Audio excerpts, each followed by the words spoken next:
Kordell, I want to ask you how a guy in New Orleans, southern Louisiana, winds up in Colorado, and what was that like? I'm sure it was a shock, climate-wise, culture-wise, everything-wise. Well, when you play good football, they come find you, right? At that time, Colorado had just won a national championship against Notre Dame in 1990, and I became one of their recruits. Little did I know they would come recruit me because they ended up getting Vance Joseph the year prior, who lived in the same area.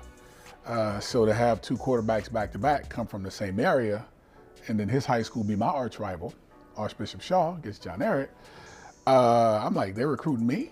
So I just wanted to go on a visit to take a peek. When getting there, I was like, whoa, this is pretty good. It's not that bad. Just won a national championship. I was one of their top recruits.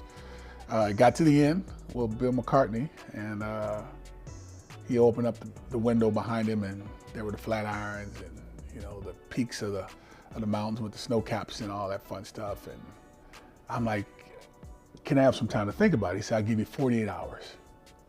So I get on the plane, fall asleep, and I literally dreamed about mountains.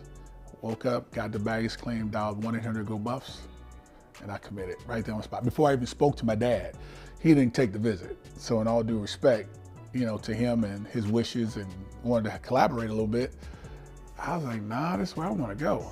You had a great career, record-setting career. How many teams wanted you that were talking to you prior to the draft? How many teams wanted you as a quarterback? So Jacksonville, I ended up taking a visit before the draft. They ended up getting Mark Brunell in the supplemental draft. And I know Minnesota was right there. Because it was between myself and what was the quarterback? Chad May at Kansas State.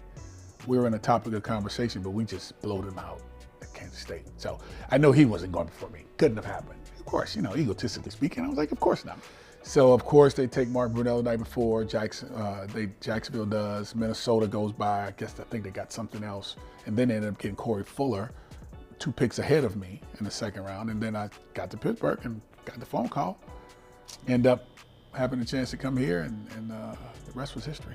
What did you think of the slash role? I mean, you played receiver your rookie year. You got to the Super Bowl. Yeah. Did you enjoy it? It was running the ball. It was the best time of my life because I threw it, I ran it, I kicked it. You know, caught it. You know, it was the time where there was nothing really to think about. Even my first year in '97, there was really nothing to think about because I knew the system. The problem was we ended up losing Chan Gailey. We ended up using the Yancey Thigpen. So the carousel of people leaving and coming began. And so, but the slash roll was second to none. It was the first. And being able to do it at quarterback, running back, wide receiver, and punting the ball too at the same time, and then committing to playing quarterback, that wasn't heard of. During that time when you're running the ball, receiver, did you want to be the quarterback? Was that most definitely? Yeah. So what ended up happening in that situation was Neil O'Donnell got hurt. Charles Johnson, late Charles Johnson, he was hurt. A few other receivers were hurt, and I'm sitting on the sideline just watching. But mind you, in practice, on scout team, I'm sometimes doing on an L1 or R1, which is a guy on the very far outside on either side. I'm going down helping out or whatever. I'm playing quarterback, you know. I'm warming up with Neil catching the ball. So I'm beating Darren Perry in practice. I'm beating Cornell Lake. I'm beating Rod Woodson. I'm beating Willie Williams. You know, I'm beating pretty much everybody that I'm going up against. Chris Odom, all the guys, and Greg Lloyd, whoever lined up in front of me. And so it gets to a point where Neil O'Donnell asked me, he said, would you play wide receiver? And I was like, man, I don't care. I don't want to sit on the sideline with no khaki shorts on holding the clipboard all day. I'm like about to get fat sitting over here watching this mess. And so, you know, one thing led to another. Chan Gill and Ron Earhart and Coach Cowher, I guess, came up with this one play against Jacksonville. It's like 3rd and 17.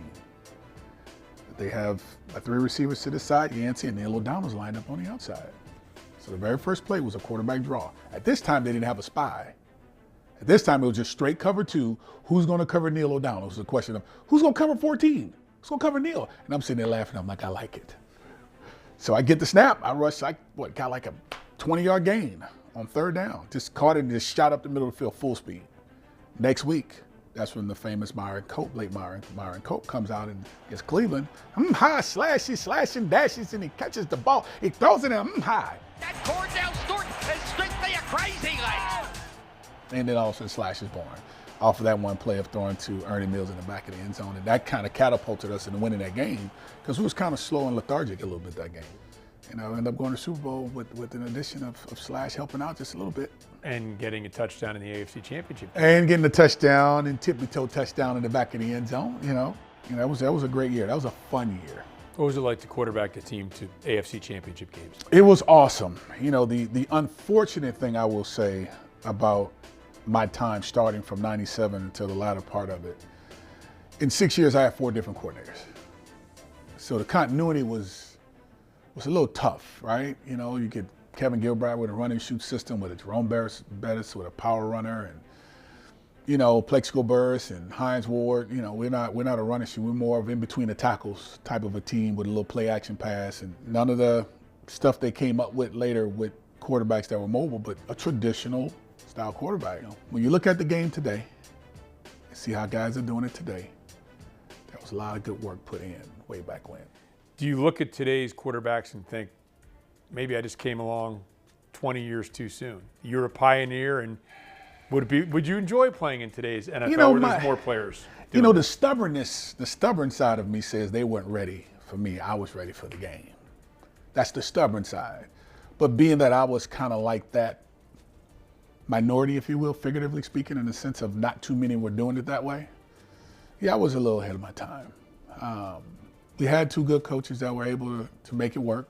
It wasn't like we were, doing quarterback draws and sprinting out all day. We were just playing ball, and they understood how to work with my skill set that was unconventional at that time in comparison to the Dan Marinos and, the Jim Kellys to then the Peyton Mannings and, so on and so forth. So it just Boomer Esiasons, because if you look at it, the AFC was a copycat conference.